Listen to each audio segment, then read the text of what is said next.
Donnie and Dolly. The team is supported by ableauctions.ca. Closing your business? We can help. All of our guests today, including Craig Button, standing by, brought to you by our friends, Big Allen Company at the Whistler Golf Club. A lot of people saying that if rhythmic gymnastics are in the Olympics, then breakdancing should stick around. This is in the Delaney's OK Tire and Langley inbox. Yeah. I have no idea how to segue into our guest here, Craig Button. Speaking of breakdancers, Craig Button, TSN Scouting Director, joining us now. How are you, sir? I don't see Craig as a breakdancer. Well, I mean, Rick, you're right. I'm not a breakdancer, and I got to tell you, Donnie, the shirt, like that's fire. Like, that is on fire. What I would say is that rhythmic gymnastics takes place on a gym mat. If they're going to have breakdancing at the Olympics, take it to the streets. Yeah. Like, seriously, take it to the streets if you're going to be serious about breakdancing. And have a boombox there and let people go. Yeah. Yeah, you know what? You said it might have been a little too polished for me. I'd like to see it take down to, as you say, the street level. Yeah. I mean, and then let the crowdsource it and let them vote on who gets the gold medal. Yeah. We're going to have judges? Like, give me a break. Like, I mean, we've all seen over the years, so, what I would call street acts. We know when we see a good street act, and when there's a big crowd around, you go, I better see this. Come on, like, seriously, you want to bottle that up? Let it be natural. What did you do in the summer? What were you up to in the summer? Did you have a summer? Well, I have a summer. I do. My wife works for the Canadian Olympic Committee. She was in Paris for 31 days. Whoa. And, well, I didn't go. I mean, it's about work. But she said her expectations were high. She said it was fantastic. Yeah. I loved watching the Olympics. I thought, in the morning, being able to turn it on and watch it, it was great. Soccer, which I love, was on. I mean, it was really good. And then when my wife got back, we went and hiked and spent some time in the mountains, and that was really nice. And here we are on September 10th, ready to start talking about hockey again, which is also a lot of fun. No problem with that at all, Craig. Canucks. Brock Boeser going into a contract here. There are health issues. Remember the blood clotting issue in the playoffs, which apparently still is an issue. Can you see the Canucks committing long term to Brock Boeser as he enters the final year of his contract?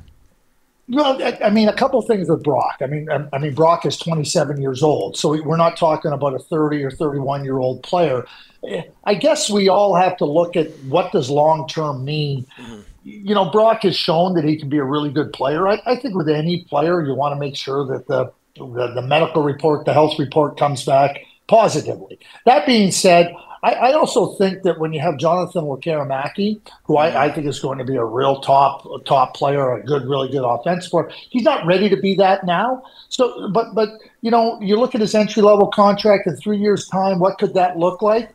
So maybe Brock Boeser looking at a longer term contract. It might be a 3-year contract or a 4-year contract. I'm not so sure that with Lekkerimäki there and how you manage your salary cap. Quinn Hughes is also going to be coming up too. How do you make sure you have enough money for really, really key players? And I'm not saying that Brock isn't, but maybe long term in this case is 4 years, not 8. Hey, Craig, Thatcher Demkos coming off of back-to-back injuries, a little bit slow. The rehab this summer might not be ready at training camp preseason, maybe not even the regular season opener, Craig. Are you concerned about him and just injury-wise the last few years?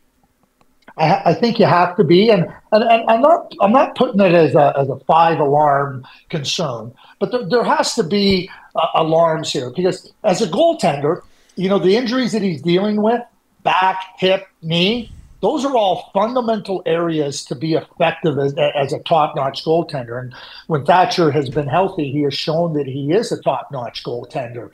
But when these injuries start to rear their ugly head, so to speak, there has to be a level of concern. And certainly the way he plays the game and the way that the body is going to be taxed, I know that the Vancouver Canucks last spring were very cautious. We're going to give him as much time as he needed, Well, ultimately, as we saw when he got re-injured, it wasn't enough time for him to get fully healthy. Now we're going into these question marks in training camp.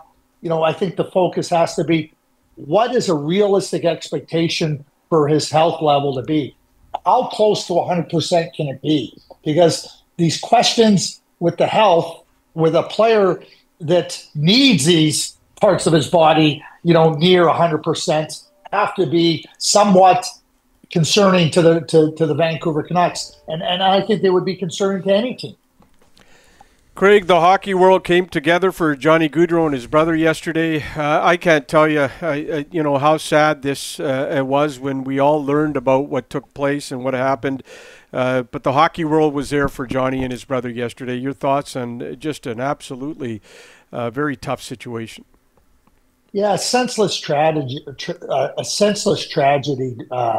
When you look at it, Rick, and we're never going to be able to rationalize it or to try to come to grips with it. It's a pain that the family is going to live with for the rest of their lives. And the hockey community has been tremendous in their support for the Gaudreaus, and I don't think that is something that is going to evaporate for the Gaudreaus. I think that the family is tight, but the impact that Johnny and his brother Matthew had on everybody they touched in the hockey community, and understanding that reaching out and helping in this type of a tragedy is something that needs to be ongoing. And I think it will be ongoing, and it will be there with support. And certainly that's what you want to do in these types of scenarios. And, it's heartbreaking in every sense of the word. The NHL won't be as solid without Johnny Gaudreau in it anymore, Craig. It enters season 107, including the season where they didn't play. But what kind of a tough segue here? But what kind of shape do you think the league is in right now? Yeah, I think the league's in really good shape. And when we understand that through the pandemic that occurred in March of 2020, and the path of the 4 years, what I call the COVID CBA, we're past that. And we've seen growth in the game, and certainly in the economics of the game.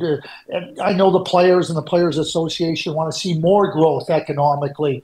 And I think that every possibility is there for that to become to realization. And certainly the on-ice product is exciting. The parity in the league, the opportunity for teams to position themselves to be competitive is there, and to remain competitive. I know there's going to be down cycles for a team, but when you look at the opportunities that exist to be a competitive team, they're there. And I think getting past the pandemic and the effect that it had on salary caps and stresses on teams putting together a really competitive roster, I think that's in the rearview mirror. And I think that the excitement that we saw, and we look at the Western Conference, is there a favorite in the Western Conference? I think there's some teams that are absolutely, closer to the top, but I don't think there's a clear favorite in the Western Conference, and I don't think there's a clear favorite in the Eastern Conference. And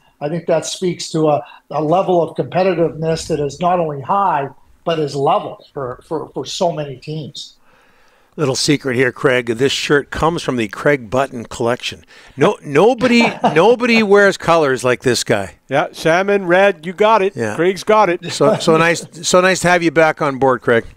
Yeah, it's so nice to be back with you. I just said to Ryan, I love Tuesdays, and I love Tuesdays spending a little time with both of you.